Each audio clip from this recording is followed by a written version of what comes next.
కర్తవ్య నిర్వహణము విశ్వసనీయతకు ప్రతిఫలము. లూకా 19:11 నుండి 28 వరకు.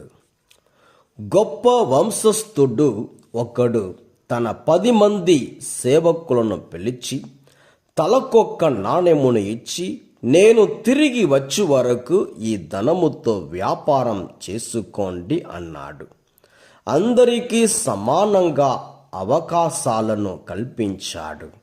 తిరిగి వచ్చిన తరువాత సేవకులను పిలిచి వారి వ్యాపార సమృద్ధిని తెలుసుకున్నాడు.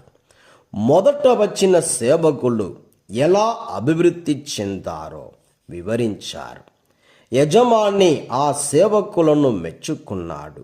కానీ చివరన వచ్చిన మరొక సేవకుడు ఇచ్చిన నాణెమును నిరుపయోగంగా దాచిపెట్టానని తన అసమర్థతను తానే ఒప్పుకున్నాడు.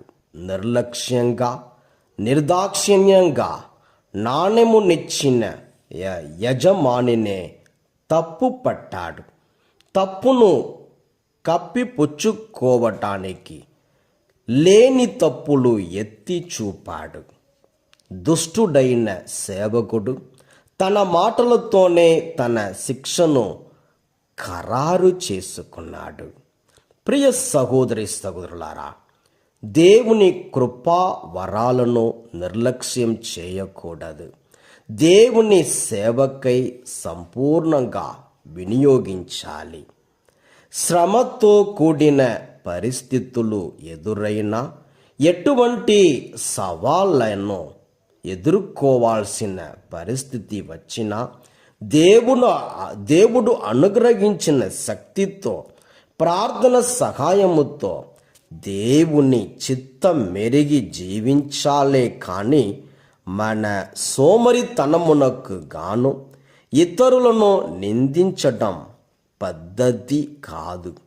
కష్ట సమయంలో దేవుని సహాయాన్ని అర్థించాలి. జ్ఞానముకై ప్రార్థించాలి. కృపా వరాలను ఎలా వెచ్చించాలో, దేవుని ప్రణాళిక ఎలా ఉందో తెలుసుకోవాలి. అప్పుడే కర్తవ్య నిర్వహణలో సఫలం అవుతాము. మన విశ్వసనీయతకు దేవుని బహుమానం అందుకుంటాము. దేవుడు మీ అందరినీ దీవించును గాక. ఆమేన్.